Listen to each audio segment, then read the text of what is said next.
업종 공략 업앤다운 함께 하겠습니다. 하나금융투자 삼성동 금융센터 윤여민 팀장입니다. 어서 오십시오. 네, 안녕하십니까? 자, 오늘 월요일장 상승이 기대되는 업종부터 확인하겠습니다. 화면 보시죠. 오늘장 상승 예상되는 업종 반도체 섹터 내년까지 성장세 지속된다는 의견입니다.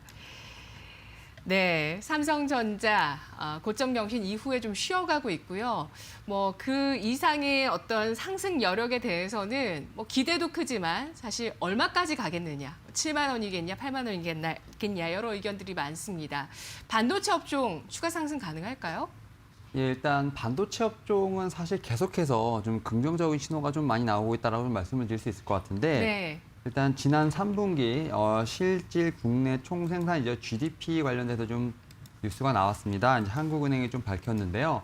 일단 뭐 3분기 GDP 같은 경우 좀 큰 폭의 성장세를 좀 시현을 했는데 그중에 이제 제조업 성장률이 상당히 좋았습니다. 2분기에 이제 마이너스 8.9에서 7.6%로 거의 한 16% 가까이 좀 상승을 했는데 반도체라든지 전자부품 등 IT 부품 쪽에서 상당히 큰 폭의 성장세가 있었습니다. 이렇게 반도체가 3분기부터 좀 힘을 내고 있다라고 좀 말씀을 드릴 수 있을 것 같은데요. 일단 뭐 4분기뿐만 아니라 내년까지도 반도체의 성장은 좋을 것으로 판단이 되고 있습니다. 제가 볼 때 크게 한 3가지 정도 이유라고 좀 말씀을 드릴 수 있을 것 같은데요. 일단 첫 번째로 IT 기기 쪽에 좀 수요가 상당히 늘어나고 있다고 볼 수 있을 것 같습니다. 일단 뭐 스마트폰이라든지 뭐 PC, 게임기 등 IT 기기에 대한 어떤 수요가 좀 폭발하고 있다고 좀 볼 수 있을 것 같은데요.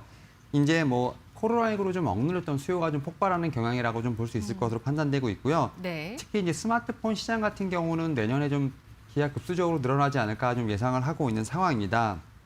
지금 2018년부터 2020년까지 3년간 좀 글로벌 스마트폰 시장의 규모가 좀 약간 축소됐던 부분이 있는데 일단 내년에는 좀 시장이 좀 크게 확대될 것으로 판단을 하고 있습니다. 뭐 올해 대비해서 한 13% 정도 증가할 것으로 판단되고 있고요. 대수로는 한 14억 8천만 대가 좀 팔릴 것으로 예상되고 있는 부분이 있기 때문에 이런 부분을 통해서 스마트폰에 대한 수요가 늘어날수록 반도체 수요도 늘어날 것으로 판단되고 있습니다. 그리고 이제 게임기 같은 경우는 소니가 이번에 이제 플레이스테이션 5를 좀 출시를 하고 그다음에 좀 MS에서 MSX를 좀 출시를 하는 엑스박스 X를 출시하는 신규 좀 게임기가 좀 출시를 하고 있는 만큼 이에 대한 수요도 늘어날 것으로 판단되고 있고요. 그리고 이제 두 번째로는 이제 IT뿐만 아니라 서버 쪽에서도 좀 투자가 재개가 되고 있다라고 좀 말씀을 드릴 수 있을 것 같습니다. 사실 이제 좀 올해 좀 주춤했던 부분이 있는데요.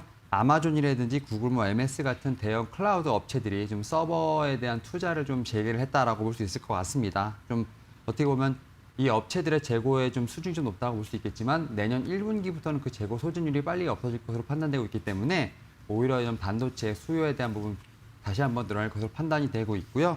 또 마지막으로 이제 가장 중요한 부분이라고 볼 수 있겠는데요. D램의 공급이 좀 많이 좀 부족할 것으로 판단되고 있습니다. 하반기부터 좀 많이 수요가 늘어나면서 공급량이 좀 딸리는 좀 현상이 좀 일어날 것으로 판단되고 있는데요.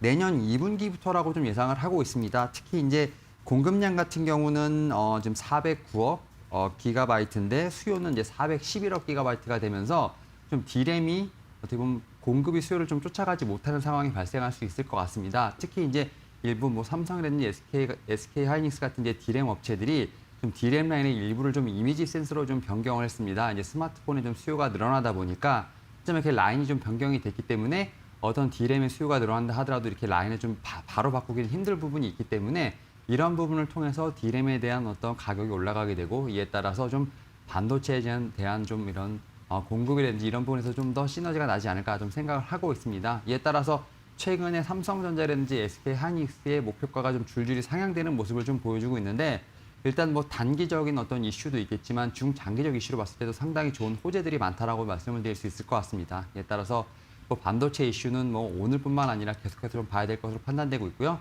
삼성전자라든지 SK 하이닉스 같은 경우 계속 신고가를 경신할 것으로 판단되고 있기 때문에 이런 부분도 잘 체크를 해보시면서 오늘장 반도체 섹터 주목해 보시길 바라겠습니다. 네, 테슬라가 또 완전 자율주행 베타 5 정식 버전을 출시한다고 했는데 이렇게 이 자동차 업계에서 자율주행을 시도하는 것은 반도체 업황에 미치는 영향이 있을까요? 일단 뭐 2차 전지 관련돼서도 계속해서 지금 어떻게 보면 반도체와 함께 좀 쌍벽을 좀 이뤄가고 있다고 볼 수 있을 것 같은데요. 일단 뭐 자율주행을 하게 되면 결국 이제 뭐 5G 관련된 쪽과 함께 반도체 쪽도 분명히 좀 어느 정도 연관이 있을 것으로 판단이 되고 있습니다. 사실 이제 반도체 같은 경우는 어느 제품에도 다 들어가는 부분이 있기 때문에 일단 뭐 지금 가장 미국에서 핫한 회사 중에 하나가 좀 테슬라라고 볼 수 있겠는데요. 일단 뭐 화학 쪽이라든지 어떤 이런 자율주행 관련된 쪽도 뿐만 아니라 반도체 쪽도 분명히 같은 어떤 시너지 효과가 날 것으로 판단되고 있기 때문에 뭐 테슬라 쪽도 그렇고 반도체 쪽도 그렇고 하나마이크론 쪽도 그렇고 좀 계속해서 지켜봐야 되지 않을까 좀 말씀드려보도록 하겠습니다. 네, 알겠습니다. 3분기 우리나라 GDP에서 제조업의 성장률이 7.6%나 나왔습니다. 반도체가 견인하고 있는데 반도체 쪽의 수요 증가와 디램의 공급 부족 현상 주목하고 있습니다. 이어서 오늘 장의 하락이 예상되는 업종 화면으로 확인하시죠. 오늘 장 하락 예상 업종은 남북 경협주입니다. 남북 북미 관계 모두 냉랭하다고 평가해 주셨는데요. 네, 남북 경협주 어떨까요? 셀트리온의 치료제 출시에 대한 그 인터뷰, 서정린 회장의 인터뷰에서도 남북 관계에 대한 이야기가 거론이 됐습니다. 네. 사실 이제 뭐 서정진 회장뿐만 아니라 네. 이인영 지금 통일부 장관이 계속해서 좀 유화적인 메시지를 좀 보내고 있는 건 사실입니다. 일단은 뭐 코로나19 관련돼서 백신이라든지 치료제를 좀 지원을 하자라는 부분도 있었고요. 네. 그다음에 이제 최근에 이제 북측이 폭파한 지금 연락 사무소를 좀 어느 정도 격상해서 복원을 좀 한다는 부분들 여러 가지 좀 유화적인 메시지가 있는데 일단은 이렇게 좀 유화적인 메시지가 나오는 부분은 일단 바이든 당선인이 어떻게 보면 이제 대통령으로 취임을 하기 전까지 좀 어느 정도 북미 관계를 좀 어떻게 보면 좀 따뜻하게 하려고 하는 좀 얼어붙은 대화의 분위기를 좀 더 좀 온기를 좀 가지려고 하는 좀 어떤 이런 좀 정부의 의도가 아닐까 좀 생각을 하고 있습니다만 일단 두 가지 좀 우려가 있다라고 좀 볼 수 있을 것 같습니다. 일단 미국 같은 경우는 상당히 원칙적인 반응을 좀 내놓고 있는 부분이 있고요. 특히 지금 바이든 당선인이 좀 지명을 한 지금 이제 전 국무부 부장관이죠. 토니 블링컨이라든지 지금 제이크 설리번 전 부통령 안보 보좌관을 각각 이제 국무장관과 이제 백악관 국악 안보 보좌관으로 좀 지명을 했는데요. 이 두 사람이 상당히 대북 강경파라고 좀 알려져 있는 상황이라고 볼 수 있을 것 같습니다. 특히 이제 블링컨 국무부 이제 국무장관 지명자죠. 이 지명자 같은 경우는 이제 트럼프 대통령의 어떻게 보면 톱다운 방식에 대한 부분을 상당히 좀 비판을 좀 많이 했던 부분이 있기 때문에 좀 북미 관계가 상당히 좀 원칙적으로 좀 흘러가지 않을까라는 좀 생각을 하고 있다라고 좀 볼 수 있겠고요.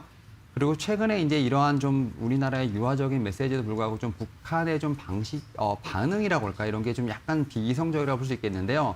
일단 공식적으로는 지금 어떤 반응이 없다라고 좀 볼 수 있겠습니다. 일단 뭐 무응답으로 지금 계속 지금 시간이 흘러가고 있는 상황이고요. 오히려 좀 들려오는 뉴스들 같은 경우 좀 부정적인 뉴스들이 좀 많다라고 볼 수 있을 것 같은데요. 특히 이제 뭐 지난 10월 말에 환율 급락을 통해서 지금 평양의 거물 환전상을 좀 처형했다라는 좀 뉴스도 좀 들리고 있는 부분이 있고요. 또 네. 이제 북한이 국내 이제 제약사의 백신 정보를 좀 해킹했다라는 어떤 이런 뉴스 좀 나오는 부분이 있기 때문에 네. 오히려 좀 부정적인 어떤 우리나라에서는 좀 여론만 좀 키우고 있는 게 아닌가라는 좀 생각이 들고 있습니다. 이렇게 좀 남북 경협주 같은 경우는 여러 가지 좀 이슈들이 있는 부분이 있기 때문에 오늘은 좀 피해야 되지 않을까라는 생각에서 좀 뽑아왔습니다. 네, 알겠습니다. 남북 관계와 북미 관계에 대해서 주목이 되고 있는 상황이지만 바이든 당선인의 이 인선 조치가 강경파로 되어 있다는 점, 또 여러 가지 정황들에 따라 남북 경협주 하락이 예상되고 있습니다. 그렇다면 오늘 장의 핵심 공략주 어떤 종목 될까요? 일단 반도체에서 뽑아왔습니다. 네. 이제 DB 하이텍이라는 종목인데요. 일단 뭐 직장인의 좀 어떤 대표적인 좀 중장기 종목이라고 볼 수 있을 것으로 판단되고 그런가요? 있는데요. 예. 네. 사실 지난 4월부터 지금 공장이 거의 지난 4월부터 한 1년 반이죠. 지금 공장이 100% 지금 풀가동되고 있는데 일단 현재 수주 잔량을 봤을 때 뭐 반도 지금 못 돌아가고 있는 상황이라고 볼 수 있을 것 같습니다. 지금 상당히 수주가 좀 많이 들어오고 있다고 볼 수 있을 것 같은데요. 일단 이에 따라서 좀 어떤 증설에 대한 부분을 지금 산업통상지원부에 좀 요청할 것으로 알려진 어떤 동사의 어떤 상당히 캐파라고 볼 수 있을 거라고 말씀드릴 수 있을 것 같습니다. 특히 일단 뭐 3, 4분기까지 누적 매출액 같은 경우는 뭐 7천억이 넘었고요. 영업이익 같은 경우는 2천억을 넘으면서 전년 대비했을 때 각각 뭐 한 20% 정도, 50% 정도 좀 증가한 모습을 좀 보여주고 있다라고 볼 수 있을 것 같습니다. 특히 이제 앞서 말씀드린 것처럼 이렇게 수주가 많이 늘어나고 지금 캐파를 돌려도 좀 그런 수주를 따라가지 못하는 이유가 이제 IoT라고 하죠. 사물 인터넷에 대한 어떤 이런 부분이 좀 어느 정도 대중화되고요. 스마트폰에 관련돼서 지금 기능이 좀 상승이 좀 되면서 좀 전 세계적으로 파운드리에 대한 수요가 늘어나기 때문이라고 볼 수 있을 것으로 보고 있는데요. 일단 또 최근에 그리고 이제 최근 9월이죠. 미국 상무부가 지금 중국 파운드리 전문 기업이죠. SMIC에 대해서 좀 제재를 한다는 어떤 소식이 좀 알려지면서 또 추가적인 수주에 대한 부분도 좀 기대가 된다라고 말씀을 드릴 수 있을 것 같습니다. 특히 그리고 이제 제가 앞서 말씀드린 것처럼 반도체 시장이 상당히 좀 상승 예상되는 부분이 있기 때문에 이에 따라서 동사돔 수혜가 예상이 된다 말씀드릴 수 있을 것 같고요. 일단 뭐 차트상으로 보게 되면 지금 36,000원에서 4만 원대 사이에 좀 두꺼운 좀 매물벽을 지금 어느 정도 진입을 했다라고 볼 수 있을 것 같습니다. 일단은 제가 볼 때는 이 매물벽을 좀 뚫고 올라간다면 충분히 신고가를 경신할 수 있는 어떤 자리에 있다라고 말씀드릴 수 있을 것 같은데요.